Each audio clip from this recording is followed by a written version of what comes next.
नमस्ते विद्यार्थी भाइ बहिनीहरू। आज हामी सोशल स्टडिज विषय अन्तर्गत कन्स्टिट्युसनल बडिज अथवा संवैधानिक निकाय विषयमा छलफल गर्नेछौँ। के हो त संवैधानिक निकाय भनेको? संवैधानिक निकाय विषयमा जानुभन्दा अगाडि हामी सबैभन्दा पहिले यो अर्गान्स अफ द गभर्नमेन्ट अथवा सरकारका प्रमुख अङ्गहरूको बारेमा थोरै हामी छलफल गर्नेछौँ।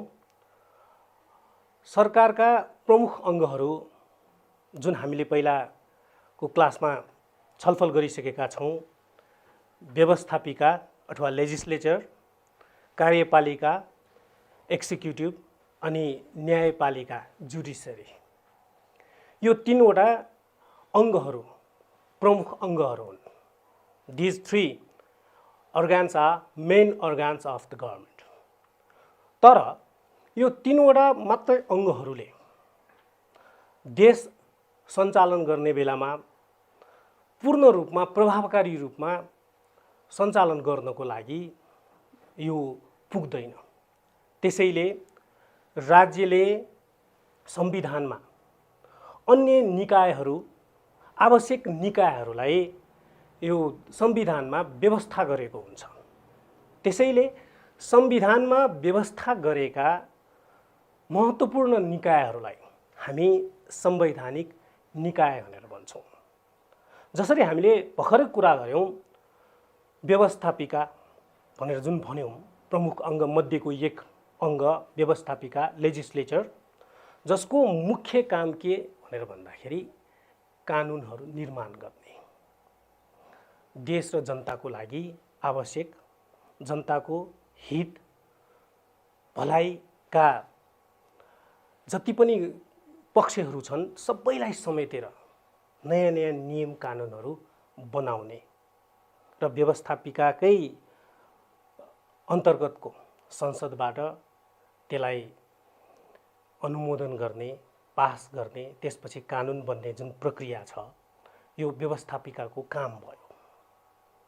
त्यस्तै कार्यपालिकाले जति पनि कानुनहरू बनेका छन् त्यो कानुनको दायराभित्र बसेर त्यो कानुनलाई पालना गर्ने, गराउने काम गर्छ। त्यस्तै न्यायपालिकाले संविधानलाई राम्रोसँग व्याख्या गरेर यो नियम कानुनलाई पालना गर्ने, नियम कानुनलाई उल्लङ्घन भयो भने त्यस्तोलाई सम्झाउने, दण्ड सजायका व्यवस्थाहरू न्यायपालिकाले गर्ने जुन छन्, यो सबै यो प्रमुख अङ्गहरूको काम भयो। तर राज्य सञ्चालनको लागि अथवा देश सञ्चालनको लागि यो तीनवटा जुन प्रमुख अङ्गहरू छन्, त्यो तीनवटा प्रमुख अङ्गहरू काफी छैन, अपुग छ। देशमा धेरै किसिमका क्रियाकलापहरू हुन्छन्, भइरहन्छन्। अब सबैलाई कसरी समेट्ने त? नियमसम्मत रूपमा, कानुनसम्मत ढङ्गले कसरी समेट्ने भनेर भन्दाखेरि यो सबैलाई संविधानमा प्रमुख निकायहरू, महत्त्वपूर्ण निकायहरू बनाएर संविधानमा व्यवस्था गरेर यसलाई यो देश सञ्चालनको लागि आवश्यक यो निकायहरू गठन गर्ने गरेको हुन्छ, जसलाई हामी संवैधानिक निकाय भनेर भन्छौँ।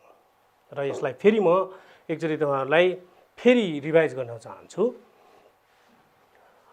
Any state has provision the important bodies in the constitution. Those constitutional bodies which are provisioned by the state in the constitution, they are constitutional bodies. As we have already discussed about legislature, executive and judiciary, they have their own functions, they have their own process of formations, and only these three important organs are not enough to run the state, to run the nation. So the state needs some important bodies to run the state, and the state has provisioned them in constitutions with their formation, with their functions, power and duties. And these organs are constitutional bodies, or these bodies are constitutional bodies. अब यो जुन constitutional bodiesहरु छन् अथवा संवैधानिक निकायहरु छन्, यो संवैधानिक निकाय जब संविधानमा व्यवस्था हुन्छ, संविधानमा व्यवस्था गर्दाखेरि, यसलाई संविधानमा व्यवस्था गर्दाखेरि यो निकायका प्रमुख र सदस्यहरूलाई यो संवैधानिक परिषदको जुन सिफारिसमा राष्ट्रपतिले यसलाई अपॉइन्ट गर्ने, नियुक्त गर्ने व्यवस्था छ सबैभन्दा पहिले। त्यस्तै संवैधानिक निकायमा बसेर काम गर्ने अध्यक्ष अथवा प्रमुख अथवा आयुक्त र सदस्यहरू जति पनि हुन्छन्, सबैको योग्यता जुन छ त्यो पनि संविधानमा उल्लेख गरेको हुन्छ। त्यस्तै यसको जति पनि काम कर्तव्य अधिकार, जसलाई हामी भन्छौं फंक्शन्स, पावर एन्ड ड्युटीज भनेर भन्छौं, त्यो पनि संविधानमा उल्लेख गरेको हुन्छ। यसरी संविधानमा उल्लेख गरेर जति पनि निकायहरू व्यवस्थित भएको छ, यो सबै संवैधानिक निकायहरू हुन्। र संवैधानिक निकाय जुन छ यो अहिलेको नेपालको जुन संविधान 2072 को आधारमा व्यवस्था भए अनुसार यो संविधानमा भाग 21 देखि भाग 26 सम्म यो संवैधानिक निकायहरूको व्यवस्था भएको छ। र यसलाई हामी अझ क्लिपमा छोटकरी रूपमा हामीले गर्न सक्छौं। हेर्नुस् त, राज्यले संविधानमा व्यवस्था गरेका महत्त्वपूर्ण निकायहरू, the bodies which are provisioned in the constitution by the state। त्यस्तै यसको संवैधानिक निकायहरूको गठन प्रक्रिया, काम कर्तव्य र अधिकार, formation process, functions, power and duties, they are all mentioned in the constitution. Not only this, whatever the qualifications required to be member and to be chief of particular constitutional body, they are also mentioned in constitution। त्यस्तै संवैधानिक निकायका प्रमुखहरू र सदस्यहरूको नियुक्ति संवैधानिक परिषदको सिफारिसमा, according to the recommendation of Constitutional Council, the president of the country appoint them। र यो संख्या जुन छ फरक फरक छन्, कुनैमा संख्या बढी पनि हुन सक्छ, कुनैमा कम छन्, यो संख्या फरक छ। तर पनि एउटा सिमिलरिटी अथवा कमन कुरा के भन्दाखेरि राष्ट्रपतिले संवैधानिक यो परिषदको सिफारिसमा नियुक्ति गर्ने यो संविधानमा उल्लेख भएको छ। त्यस्तै एउटा जुन टेन्युर छ, कार्य अवधि, पिरियड, जुन नियुक्ति पछिको 6 वर्षसम्म, नियुक्ति मितिदेखि 6 वर्षसम्म, 6 years from the date of appointment, है त टेन्युर। र अर्को चाहिँ यो संवैधानिक निकाय संसदप्रति अथवा संघीय संसदप्रति अथवा फेडरल पार्लियामेन्ट भनेर जुन भन्छौं, they are responsible towards federal parliament. र अर्को यो संवैधानिक निकायले वार्षिक रूपमा जुन आफ्नो कार्य प्रगति विवरण जुन छ बुझाउनु पर्छ, they need to submit the annual reports to the president office. यो चाहिँ संवैधानिक निकायका यो डेफिनेसन यो चाहिँ भयो।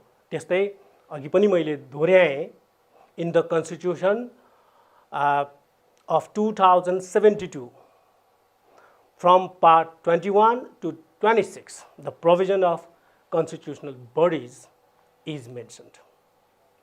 अब यो संवैधानिक निकायमा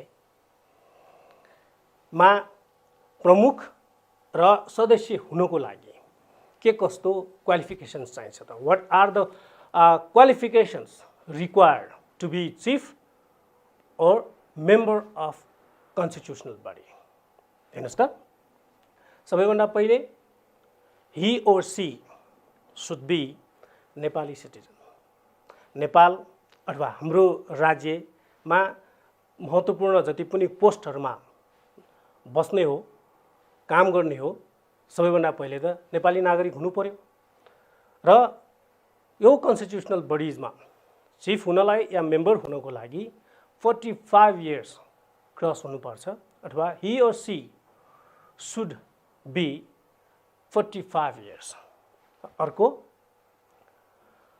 नियुक्ति हुँदाको बखतमा कुनै पनि राजनीतिक दल या पार्टीको सदस्य भएको हुनु हुँदैन. He or she should not be involved in any political party as member. अर्को, उच्च नैतिक चरित्र भएको हुनुपर्छ. यो भनेको हाई मोरल हुनुपर्छ. he should or she should possess high moral character. र अर्को, जुन योग्यताहरू छन् त्यो योग्यता संविधानमा उल्लेख भए अनुसारको योग्यता हुनुपर्छ. त्यसो त सबै संवैधानिक निकायहरू जुन छन् यो निकायहरूको योग्यताहरू फरक छन्. निकायमा बसेर काम गर्ने योग्यताहरू फरक फरक छन् र संविधानमा उल्लेख भए अनुसारको हुनुपर्छ. जति पनि यो एकाडेमिक क्वालिटिजहरू छन्, एक्सपिरियन्सहरू छन्, यो सबै as provisioned and as mention in the constitution. र अर्को, he or she should be physically and mentally healthy. शारीरिक रूपमा अनि मानसिक रूपमा स्वस्थ हुनुपर्छ. किन भन्दाखेरि शारीरिक रूपमा र मानसिक रूपमा यदि स्वस्थ भएन अथवा रहेन भने त काम गर्न सकिँदैन. त्यसैले he or she should be healthy physically and mentally. अब कुन अवस्थामा यो पदमुक्त हुन्छ त? संवैधानिक निकायमा बसेर काम गर्ने यो जुन मेम्बरहरू छन् अथवा प्रमुख अथवा आयुक्तहरू छन्, के कन्डिसन्स छ? What are the conditions for the vacant post? के कन्डिसन्स छन् त? हेरौँ. सबैभन्दा पहिले, if he or she has submitted resignation, resign यदि गर्यो भने, राजीनामा दियो भने भ्याकेन्ट पोस्ट हुन्छ अथवा पोस्ट जुन छ भ्याकेन्ट हुन्छ अथवा पदमुक्त हुन्छ. दोस्रो, 65 इयर्स भइसकेपछि, 65 वर्ष पुरा भइसकेपछि. किन भन्दाखेरि कुनै पनि हाम्रो देशको संविधानको अनुसार, संविधान अनुसार हामीले 20 वर्षको सर्भिसको कुरा जुन गरेका छौँ, अब यसको नियुक्ति नै 45 इयर्स भइसकेपछि, 45 इयर्स पछि नियुक्ति हुने भएपछि त्यसको ठ्याक्कै 20 इयर्सको सर्भिस गर्दाखेरि 65 इयर्स जुन हुन्छ त्यो 65 years. So after 65 years, he or she or his or her a post will remain vacant. र अर्को, हामी जुन इम्पिचमेन्ट भनेर भन्छौँ, अगाडिको सोसियल स्टडिजको क्लासमा पनि हामीले इम्पिचमेन्टको थोरै डिस्कस गरिसकेका छौँ. विद्यार्थी भाइ बहिनीहरूलाई याद गर्नुभएको होला. महाअभियोग भनेर भन्छौँ. जुन महाअभियोग फेडरल यो पार्लियामेन्टमा यदि महाअभियोग उसको विरुद्ध अथवा निजको विरुद्ध यदि त्यहाँ पास भयो, एप्रुभ भयो भने त्यो इम्पिचमेन्ट पास पछि पनि उहाँलाई पदबाट हटाइनेछ. हामीले यसरी बुझौँ. र अर्को चाहिँ अघि पनि हामीले भन्यौँ नि क्वालिफिकेसनको कुरा, फिजिकल हेल्थ, मेन्टल हेल्थको जुन कुरा गरेका छौँ, physically and mentally if he has said, I am not physically and mentally able to work as a member, as a chief of this body or constitutional body. If he or she has reported like that. राष्ट्रपति समक्ष आफैले त्यो म सक्दिनँ भन्ने किसिमको कुरा पनि हुन सक्छ। अर्को चाहिँ यो कार्य मूल्याङ्कन गर्दाखेरि संवैधानिक परिषद जुन छ, संवैधानिक परिषदले नै सिफारिस गर्यो होला, उहाँले चाहिँ physically and mentally he is not fit now भनेर सिफारिस गर्यो भने राष्ट्रपतिबाट यो पदमुक्त हुने यो प्रोभिजन छ। र अर्को चाहिँ इन केस अफ डेथ अथवा निजको मृत्यु भएमा पनि यो जुन पदमुक्त हुने अथवा पोस्ट भ्याकेन्ट हुने प्रोभिजन छ। यो जति पनि प्रोभिजन्सहरू छन्, क्वालिफिकेसन्सको प्रोभिजन भयो, त्यस्तै पोस्ट भ्याकेन्ट हुने प्रोभिजन्स भयो, यो फङ्सन्स पावर र ड्युटिज सँगसँगै अनि फर्मेसन प्रोसेस गठन प्रक्रिया सँगसँगै सबै मेन्सन गरेको हुन्छ। र यसरी राज्यलाई आवश्यक जति पनि निकायहरू छन् जसको यो प्रोभिजन्सहरू यो कन्स्टिट्युसनमा मेन्सन गरेको हुन्छ भने त्यस्तो बडिजहरूलाई हामी इम्पोर्टेन्ट बडिजहरू जुन छन् त्यसलाई हामी चाहिँ कन्स्टिट्युसनल बडिज भनेर भन्छौँ। अब सुरु गरौँ पहिलो कन्स्टिट्युसनल बडी। पहिलो कन्स्टिट्युसनल बडी भनेको commission for the investigation of abuse of authority. Abuse of authority, what is mean by abuse of authority? Misuse of authority, अख्तियार दुरुपयोग भन्छौँ नि, अधिकार आफूमा भएको जुन अधिकार दुरुपयोग गर्ने जुन कुरा छ त्यो दुरुपयोग पनि एक किसिमको भ्रष्टाचार हो। आफूसँग भएको अधिकारलाई दुरुपयोग गर्ने भनेको धेरै किसिमबाट दुरुपयोग गर्न सक्छौँ। कमिसन खाएर, घुस खाएर, आफ्नो नातेदारहरूलाई यो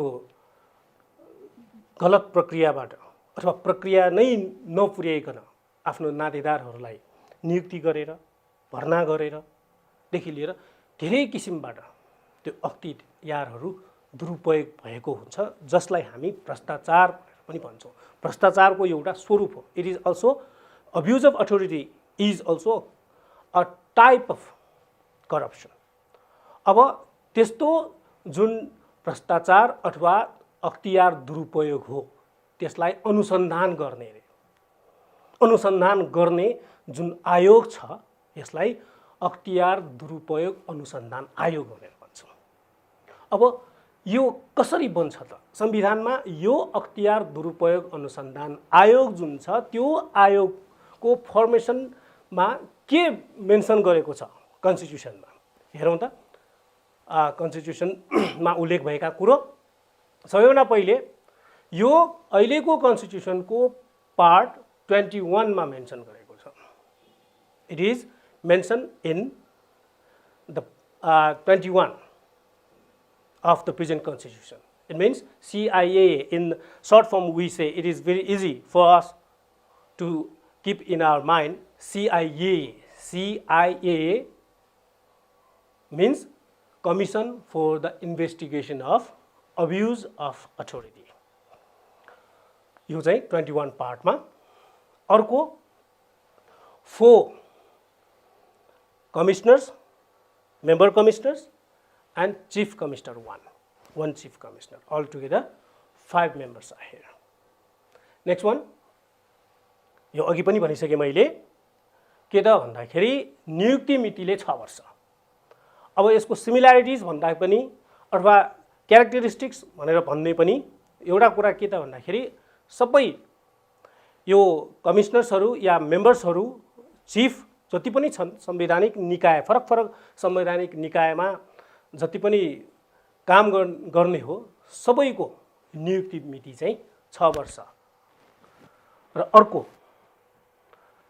अर्को जुन क्यारेक्टरिस्टिक्स भने पनि अथवा यसलाई गठन प्रक्रियामा पनि हामीले सम्झे हुन्छ, त्यो भनेको अघि पनि हामीले डिस्कस गरिसकेका छौँ, त्यो भनेको प्रेसिडेन्ट अपॉइंट देम।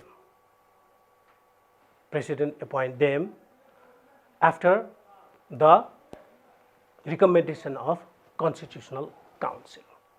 राष्ट्रपतिबाट नै यो संवैधानिक परिषदको सिफारिसमा नियुक्ति हुने। अब यो जुन अख्तियार दुरुपयोग अनुसन्धान आयोग अथवा यो CIA commission for the investigation of abuse of authority जुन छ, यसको power and duties, functions, power and duties, what are the functions, power and duties, स्क्रिनमा पनि तपाईहरुले हेर्न सक्नुहुन्छ। The first one is to investigation or to investigate the abuse of authority. हामीले अघि पनि भनिसक्यौं, abuse of authority is also a part of corruption. त्यसैले कुनै पनि सार्वजनिक पद धारण गरेका व्यक्तिहरू, सिभिल सर्भेन्ट्सहरू जति पनि छन्, कसैले आफ्नो अधिकारलाई दुरुपयोग गरेर भ्रष्टाचार गरेको छ कि, to investigate the abuse of authority of any civil servants. अर्को चाहिँ कुनै यदि त्यस्तो भ्रष्टाचार मानिने, भ्रष्टाचारभित्र धेरै कुराहरू छन्, अघि पनि भनिसके, यो घुस खानु मात्र भ्रष्टाचार होइन, ठेकापट्टा र कमिसन मात्रै जुन विकासको लागि जानुपर्ने कुराहरू जुन खानु त्यो मात्रै भ्रष्टाचार होइन, भ्रष्टाचारभित्र धेरै कुराहरू पर्छन् भ्रष्टाचारभित्र। अब संविधानमा हुन त हामीले क्लास 9 मा पनि यो करप्सनमा पढिसकेका छौँ, करप्सन यो संविधानमा करप्सन के लाई करप्सन मान्ने त भनेर संविधानमा उल्लेख भएको छ। अब त्यो मध्येमा कुनै पनि यो भ्रष्टाचार मानिने संविधानमा उल्लेख भएको अथवा उल्लेख भएको ऐन कानुनमा उल्लेख भएको के कुरालाई भ्रष्टाचार मान्ने त, त्यो कुराहरू मध्येमा कुनै त्यस्तो भ्रष्टाचार मानिने कुनै त्यस्तो काम गरेको छ, आफ्नो पदलाई, आफ्नो यो अधिकारलाई दुरुपयोग गरेर, त्यो यदि भयो भने मुद्दा दायर गर्ने, टु केस फाइल, यस्तो सिभिल सर्भेन्ट्सहरूको अगेन्स्टमा मुद्दा दायर गर्ने। त्यस्तै त्यो टु रिकमेन्ड द पनिसमेन्ट, लेखी पठाउने भनेर जुन भनेको छ, यो संविधानमा बकायदा उल्लेख भएका कुराहरू हुन्। कुनै पनि सार्वजनिक पद धारण गरेका व्यक्तिले कानुन बमोजिम भ्रष्टाचार मानिने कुनै पनि क्रियाकलापहरू गरेमा, काम गरेको देखेमा, त्योसँग सम्बन्धित अधिकारीलाई लेखी पठाउने। सरकारी निकायहरू त धेरै छन्, सरकारी अफिस त धेरै छ। अब त्यो सरकारी अफिसमा सिधै अख्तियार दुरुपयोग अनुसन्धानकाहरूले आएर अनुसन्धान गरिसकेपछि यदि भेटियो भने तपाईको फलानो अफिसरले यस्तो गरेको छ भनेर त्यो रिकमेन्ड गर्ने, त्यो भयो। र अर्को एउटा जुन छ संविधानमा उल्लेख भए अनुसारको कामहरू, यो अख्तियार दुरुपयोग अनुसन्धानले आफ्नो अधिकारहरू प्रत्यायोजन गरेर, it can also hand over its power and duties to other offices for the investigation, to case the file or to recommend the punishment for that. यो भयो अख्तियार दुरुपयोग अनुसन्धान आयोगको काम, कर्तव्य र अधिकार। अब अर्को हामी जान सक्छौं, अर्को कन्स्टिट्युसनल बडी छ अडिटर जनरल अथवा हामी भन्छौं महालेखा परीक्षक। हामीले सायद यो अकाउन्ट, तपाईहरु मध्येमा अकाउन्ट पढ्नुभएका विद्यार्थी भाइ बहिनीहरु पनि होला, अडिट गर्ने भन्ने जुन छ महालेखा, त्यो लेखाको पनि महालेखा भनेर जुन भनेको छौं, अडिट गर्ने जो अडिटरहरु हुनुहुन्छ उहाँहरु मध्येको सबैभन्दा माथिको भनेको संविधानमा उल्लेख भएको महालेखा परीक्षक भनेर जुन भन्छौं, त्यो महालेखा परीक्षक कसरी गठन हुन्छ त? फर्मेसन के प्रोसेस, फर्मेसन प्रोसेस। यो अहिले फेरि I want to repeat that formation process, so many common aspects are there, so many commonalities are there about formation process. यो constitutional bodiesहरुको formation process मा धेरै यो सिमिलरिटिजहरु छन् है, कमन कुराहरु छन्, हामीले याद गर्नुपर्ने। अघि नै भनिसके नि, यसमा पनि प्राय रिपिट हुन सक्छ, हामीलाई सजिलो पनि हुन्छ। राष्ट्रपतिले नियुक्ति गर्ने 6 वर्षको यो टेन्युर भयो, यस्तो कुराहरु कमन नै छन्। यो चाहिँ पार्ट 22। अघि हामीले CIA अथवा अख्तियार दुरुपयोग अनुसन्धान आयोग चाहिँ पार्ट 21 मा that was mentioned in part 21, it is part 22. It is mentioned, it is provisioned in part 22. र अघि पनि भनिसके पदावधि अथवा tenure working period 6 years after appointment. अर्को संवैधानिक परिषदको सिफारिसमा राष्ट्रपतिले नियुक्त गर्ने महालेखा परीक्षक। यसमा एउटा कुरा हामीले याद गर्नुपर्छ, महालेखा परीक्षक जुन छ एकजना मात्रै हुन्छ, हामीले बुझ्नुपर्ने। र यसको हामी फङ्सन्सहरू हेरौँ अथवा पावर एन्ड ड्युटिज। सबैभन्दा पहिले अडिट गर्ने, to audit all the offices, government offices and private offices, सबै अफिसहरूको हिसाब किताबहरू अथवा लेखा परीक्षण गर्ने। सरकारी अङ्गहरू जति पनि छन्, सरकारले बजेटलाई जब यो डिसेमिनेट गर्छ, बजेटलाई अलोकेट गर्छ, कुन चाहिँ अफिसले यो एप्रोप्रिएटली त्यो स्पेन्ड गरेको छ कि छैन, उसको एक्सपेन्डिचर कुन कति चाहिँ यो एप्रोप्रिएट छ, ड्यू छ कि छैन, अनड्यू छ कि ड्यू छ, उचित छ कि अनुचित रूपमा गरेको छ, सबैको हिसाब किताब राखेको छ कि छैन भन्ने जुन लेखा नियम अनुसारको लेखा परीक्षण गर्ने, लेखा कानुन बमोजिम लेखा परीक्षण गर्ने भने टु अडिट। अर्को यो नेपाल सरकार जुन हामी हाम्रो नेपाल सरकार भनेर भन्छौँ, नेपाल सरकारको स्वामित्व रहेको पनि भयो। नेपाल सरकारले सेयर राखेर आफ्नो जुन अफिसहरू हुन्छ, कम्पनीहरू हुन्छन्, त्यस्तो जुन छ त्यो सेयर भनेपछि 100% पनि 100% भनेपछि त सरकारी भइहाल्यो।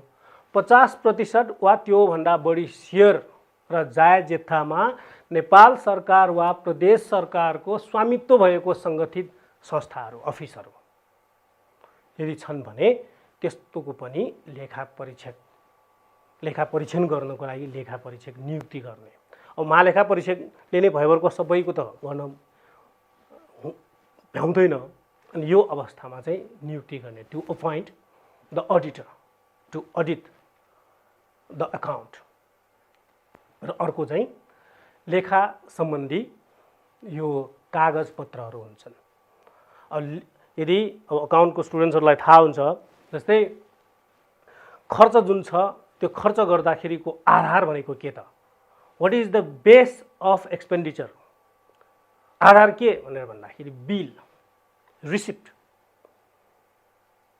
हामीले कुनै कुराहरू किन्दाखेरि जुन हामी बिल माग्छौँ या बिल हामी प्राप्त गर्छौँ त्यो भनेको आधार भयो। फलानामा यति खर्च भयो, यति मैले लिएको, यो एउटा किनेको भनेर भनेको। कुनै पनि अफिसहरूले बिल नराखिकन या बिलमा उल्लेख नगरिकन यदि त्यहाँ खर्च भयो भने त्यो स्पष्ट हुँदैन।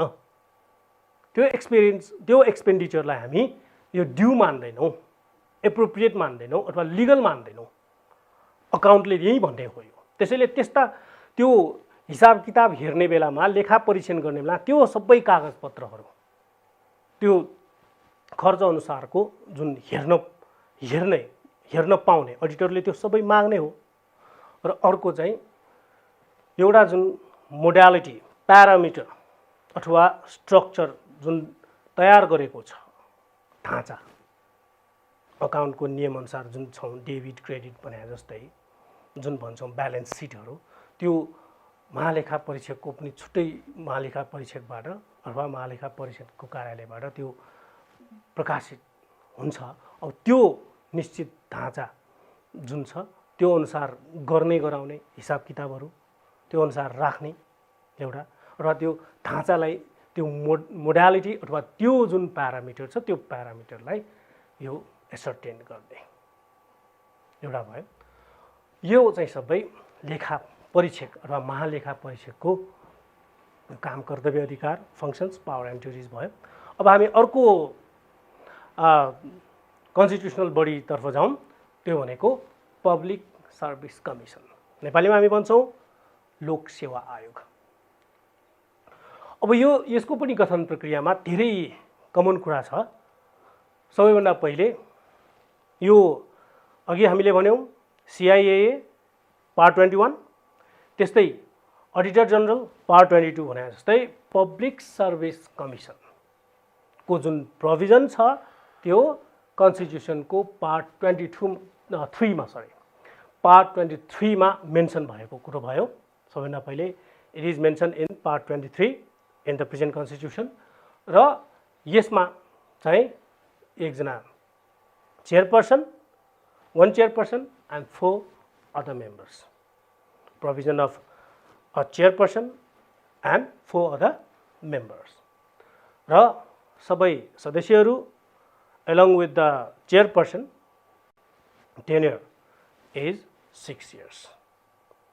6 वर्षको जुन कार्य अवधि छ नियुक्ति पछिको 6 वर्ष र अर्को अघि पनि हामीले कुरा गरिसकेका छौँ यो भनेको संवैधानिक परिषद अथवा कन्स्टिट्युसनल काउन्सिलको रिकमेन्डेसनमा राष्ट्रपतिले नियुक्ति गर्ने र अर्को छ यो एउटा कुरा अझ यहाँ थपेको छौँ त्यो के त भन्दाखेरि नियुक्ति भइसकेको एकचोटि त्यो पोस्टमा कुनै पनि कन्स्टिट्युसनल बडिजको कुनै पोस्टमा यदि नियुक्ति भइसक्यो भने त्यसमा फेरि पुनः नियुक्ति नगर्ने, अध्यक्षलाई त त्यो नियुक्ति नहुने नै भयो। अब सदस्यहरू पनि यदि त्यो अध्यक्षको लागि अब जस्तै 2 वर्ष कुनै एकजना व्यक्तिले कुनै एउटा कन्स्टिट्युसनल बडीमा 2 वर्ष चाहिँ एज अ मेम्बर काम गरिसक्नु भयो, अब यदि if he or she wants to serve as a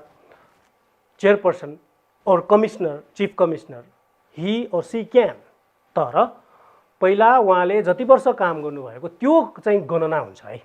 यसमा हामीले बुझ्नुपर्ने यसको पनि एउटा क्यारेक्टरिस्टिक्सलाई र विशेषतालाई यो पनि हामीले राख्न सक्छौँ कि कुनै पनि संवैधानिक निकायमा काम गरेको अथवा नियुक्ति भएका अध्यक्ष अथवा आयुक्त अथवा सदस्यहरू पुनः नियुक्ति उहाँहरूको चाहिँ हुँदैन। अब यो पब्लिक सर्भिस कमिसनको फङ्सन्स, पावर र ड्युटिजहरू के हुन् त हेरौँ।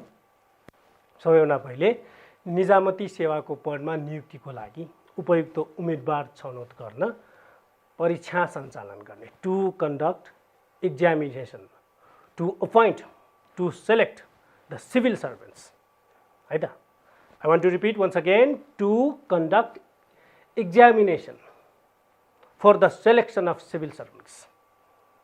यतिकै अब अघि भने जस्तै यो जुन छ यो पब्लिक सर्भिस कमिसनको संविधानमा यो व्यवस्था भइसकेपछि लोक सेवा आयोगबाट परीक्षा सञ्चालन हुन्छ। परीक्षा सञ्चालन भइसकेपछि परीक्षाबाट जो योग्य छानिनु भएको छ उहाँहरू चाहिँ यो सिभिल सर्भेन्टमा काम गर्न पाउने, उहाँहरूले पाउने, सरकारी जागिर भनेर जुन भन्छौँ उहाँहरूले पाउने। त्यो पहिला यो व्यवस्था नहुँदाखेरि आफ्नो मान्छेहरूलाई सरकारी जागिरमा भर्ती गराउने अथवा गराएको भन्ने कुरा जुन हामी सुन्छौँ यो चाहिँ यो संविधानमा उल्लेख भइसकेपछि त्यो कन्स्टिट्युसनमा नै उल्लेख भइसकेपछि यो एक्जामिनेसन कन्डक्ट गर्ने फर द सिभिल सर्भेन्ट्स। अर्को यो सिभिल सर्भेन्ट्स सँगसँगै नेपाल आर्मी, नेपाल पुलिस, त्यस्तै आर्म पुलिस फोर्स अथवा सशस्त्र प्रहरी बल नेपाल भनेर भन्छौँ र अन्य सङ्घीय सरकारी सेवाहरू जति पनि छन् सबै पोस्टहरूमा यो पदपूर्तिको लागि लिखित परीक्षा लिने, रिटन एक्जामिनेसन्सहरू कन्डक्ट गर्ने यसमा। र अर्को यो जुन प्रमोसनको कुराहरू गर्छौँ त्यो प्रमोसन गर्दाखेरि पनि यो सामान्य सिद्धान्त अथवा मान्यता भन्ने जुन कुराहरू हुन्छ त्यो अपनाएर यो जुन पब्लिक सर्भिस कमिसनले यो परामर्श दिने, कन्सल्ट गर्ने कुराहरू छन् यो सबै चाहिँ पब्लिक सर्भिस कमिसनको काम भयो। यो सँगसँगै कुनै कर्मचारीहरूको सेवाको सर्ट सम्बन्धी कानुन र त्यस्तो सेवाको पदमा बढुवा, विभागीय कारबाही, डिपार्टमेन्टल एक्सन जुन लिन्छौँ त्यसमा पनि परामर्श दिने, यो डिपार्टमेन्टल एक्सनको लागि पनि कन्सल्ट गर्ने काम चाहिँ यो पब्लिक सर्भिस कमिसनले गर्ने हो भने अर्को हामी यो कन्स्टिट्युसनल बडिजको कुरा गर्दैछौँ। यो भनेको चाहिँ निर्वाचन आयोग अथवा इलेक्सन कमिसन हो। इलेक्सन कमिसनको बारेमा कुरा गरौँ। इलेक्सन कमिसन कसरी फर्म हुन्छ त, कति मेम्बर हुन्छन्, इलेक्सन कमिसनर सहित त्यो कुरा पनि बुझौँ। सबैभन्दा पहिले यसलाई बुझौँ। हामीले सिरियली गइरहेछौँ है। अहिले एउटा चाहिँ 21, त्यसपछि 22 पार्ट 22, त्यसपछि पार्ट 23 हामी गइसकेका छौँ भने अब पार्ट 24 मा the provision of election commission is mentioned in part 24 of the present constitution. अहिलेको संविधानको भाग 24 मा यो प्रोभिजन, यो कन्स्टिट्युसनल बडीको यो प्रोभिजन गरेको छ हामीले बुझ्नुपर्ने एउटा। अर्को चाहिँ एक प्रमुख आयुक्त, 4 आयुक्तहरू, chief commissioner is 1 and 4 other commissioners in this commission, election commission।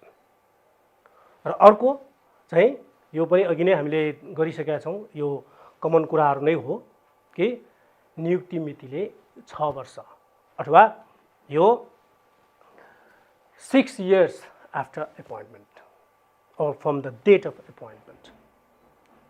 र अर्को हामीले बुझ्नुपर्ने सबै राष्ट्रपतिबाट नै नियुक्ति हुने कन्स्टिट्युसनल काउन्सिलको रिकमेन्डेसनमा हैन। यो the president appoint them from the recommendation of constitutional council. अब यसको पनि फङ्सन्स, पावर र ड्युटिजहरू एकचोटि हेरौँ के छन् ड्युटिज एन्ड पावर। अनि हामीले यसलाई राम्रोसँग बुझ्न सक्छौँ। संविधानमा यो जति पनि फङ्सन्सहरू छन् भाइ बहिनीहरू राम्रोसँग ध्यान दिएर सुन्नुहोस्। संविधानमा यो अहिले बकाइदा उल्लेख भएका कुराहरू नै जस्ताको तस्तै हाम्रो पाठ्यपुस्तकमा पनि छापिएको छन्। तर हामीले यसलाई लेख्ने बेलामा सिम्पल ल्याङ्ग्वेजमा, या संविधानमा जस्तो उल्लेख भएको छ त्यो नलेखिकन सिम्पल ल्याङ्ग्वेजमा हामीले चाहिँ लेख्ने हो।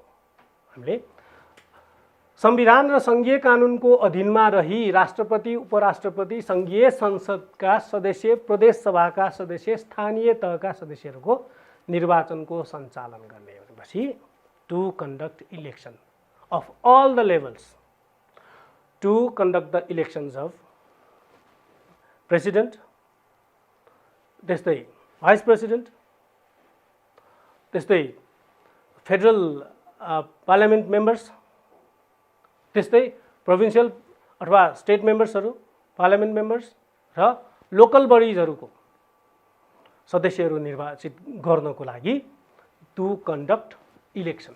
तर हामीले यहाँ सबै यसरी सबै कुरा संविधानमा उल्लेख भएअनुसार नै नलेखिकन you can modify the functions also to conduct elections of all levels including president to local bodies, right? Not only to conduct elections, to supervise them, to give necessary directions or directives, त्यस्तै to control, नियन्त्रण गर्ने। यहाँ के भनेको छ, सञ्चालन गर्ने, रेखदेख गर्ने, निर्देशन दिने अनि नियन्त्रण गर्ने भनेर भनेको छ। त्यसैले यो चारवटा फङ्सन्सहरू यही पहिलो बुदामा नै उल्लेख भएको छ र हामीले यसलाई चाहिँ चारवटै रूपमा लेख्न सक्छौँ। To conduct the election, to supervise the election, to give necessary directions during election or for the elections or to control the election। अर्को चाहिँ मतदाताको नामावली तयार गर्ने। मतदाताको नामावली भनेर जुन भन्छौँ हामीले यो इलेक्सन च्याप्टरमा पनि पढिसकेका छौँ र पछि पनि हामी यसलाई फेरि पछाडिको क्लासमा पनि हामी डिस्कस गर्न सक्छौँ। इलेक्ट्रल रोल भनेर जुन भन्छौँ, मतदाता नामावलीको जुन सूची छ त्यो इलेक्ट्रल रोल प्रिपेयर गर्ने, जसलाई हरेक वर्ष हामी अपडेट गर्नुपर्छ, नाम थप्नुपर्छ र नाम निकाल्नुपर्छ आवश्यकहरूको। यो जुन छ यो प्रिपेयर गर्ने इलेक्टोरल रोल प्रिपेयर गर्ने काम पनि यो इलेक्सन कमिसन अन्तर्गत नै पर्ने काम हो भने अर्को चाहिँ हामीले जनमत सङ्ग्रह भनेर जुन भन्छौँ यो जनमत सङ्ग्रह गराउने काम पनि यो गर्छ। कुनै पनि नेसनल इस्युजहरूमा इम्पोर्टेन्ट कुराहरू छ भने 2वटा अप्सन्स दिएर जुन हामी पिपल्सहरूको ओपिनियनलाई कलेक्ट गर्छौँ त्यस्तो कलेक्सनलाई हामी जनमत सङ्ग्रह भनेर जुन भन्छौँ यो जनमत सङ्ग्रह गराउने काम पनि हामी यो जुन छ यो इलेक्सन कमिसनले गर्छ भने अर्को एउटा यो इन्ट्रेस्टिङ एउटा यहाँ छ। यसमा मैले एकदम छोटोमा मात्र यहाँ लिस्टिङ गरेको छु। त्यो के त भन्दाखेरि कुनै पनि व्यक्तिले उम्मेदवारी दियो फर इक्जाम्पल र यो निर्वाचित भइसकेको छैन भने अब त्यो निर्वाचित भइसकेको छैन यो उम्मेदवार चाहिँ यो उम्मेदवार हुन लायक छैन भनेर अब रिट पर्छ नि त भने त्यस्तो बेलामा चाहिँ निर्णय गर्ने काम पनि गर्छ। Whether the candidate in the case of he or she has not been elected, in that case to give the decision about the candidate whether he or she is fit for or to be candidate or not, त्यसको लागि पनि निर्णय गर्ने काम यदि question rise भयो भने निर्णय गर्ने काम पनि यो निर्वाचन आयोगले गर्छ भने अर्को जुन छ यो भनेको संविधानमा उल्लेख भए अनुसारको काम कर्तव्य अधिकारहरू जुन छ समय अनुसार यो थपघट हुन सक्छ त्यो काम गर्ने र यो कन्स्टिट्युसनल बडिजहरूले अघि पनि मैले भनिसकेँ आफूले गर्न नभ्याउने अवस्थामा तहमा प्रत्यायोजन गर्ने आफ्नो राइट्सहरूलाई चाहिँ त्यहाँ ह्यान्डओभर गर्ने पावरहरूलाई डेलिगेट गर्ने जुन छ त्यो गर्न सक्छ त्यो प्रत्यायोजन चाहिँ गर्न सक्छ। I will see you in next class about this National Human Rights Commission and other constitutional commissions. And saying this, I wish you good luck for your examinations. Be prepared, stay safe. Thank you.